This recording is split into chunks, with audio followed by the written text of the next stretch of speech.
Hi everybody, today we're going to be talking about how to provide a joint mobilization and assessing grades of a joint mobilization. So what is a good practice for you all? Since we're not able to see each other in person for now, a great opportunity is to use a sponge to be able to get a sense of the end range and then graded mobilizations from grade 1s to grade 4s. So if you have a sponge at home, that would work, or a washcloth that you can fold up and put on a table would be a great example of a way you can practice this at home until we can see you in person. So what I have here is I have a sponge here at the edge of the table. And so when you apply a joint mobilization, and since we're talking about cervical spine this week, we can pretend that there are different spinous processes that we are assessing joint mobility on. So what you want to do is when you first start to apply, or you want to apply or assess joint mobility, you can place your thumbs in a V contact. So the V, here where my thumbs are touching, and I'm going to sink down through the skin. So I'm right on top of that spinous process. And the important part too is that I want you to make sure that your forearms need to be perpendicular to the joint surface. So here my thumbs are on top of that spinous process, and I'm going to apply a central PA, or a posterior to anterior force, using my body. Okay, so my elbows are almost straight, okay, and my forearms are directed perpendicular to the floor and perpendicular to the joint. So I'm going to apply a mobilization. So what you're going to do is you're going to apply, just to get a sense of the excursion of the joint. How much joint play or excursion does that joint have? So if you can, place your fingers on top of the sponge and sink down towards the floor till you get that end feel, or that stop. And that's going to be consistent with the end feel from the inert tissues like the capsular ligament. So you'll feel that firm or capsular end feel.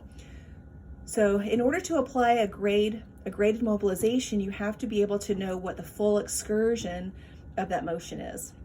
So I know that that's my end feel right there, where I can't push the joint any further.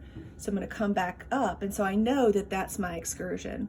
So a grade 1 is going to be a very small amplitude at the very beginning of the motion or excursion. That's a grade 1, very small amplitude. A grade 2 is a larger amplitude that starts at my start position, and I go through up to about 50% of the total range of motion at the very beginning. So it's a larger amplitude, mid-range joint mobilization. A grade 3 is, again, a large excursion where I'm starting about 50% of where I've kind of sunk in. I'm kind of at that mid-range to end range. It's a large oscillation, hitting in range every time. But again, I'm not coming back up to my start position. I've sunk through that excursion to about 50%, and it's a large amplitude towards going to in range. And a grade 4 is staying at that very last 25%, small amplitude, hitting in range every time. Okay, so what you can do is, with a sponge here, is you can here make your spinous processes of the cervical spine, and again, kind of practice. So here's my thumb to thumb, my V contact, and I'm going to sink down through the tissue, and that's my end range. I can't go any further. So a grade 1 is a small amplitude, about 25% at the beginning of the range. That's a grade 1. A grade 2 is up to 50% of the range. A grade 3 is a large amplitude going to end of range. And a grade 4 is a smaller amplitude just at end range.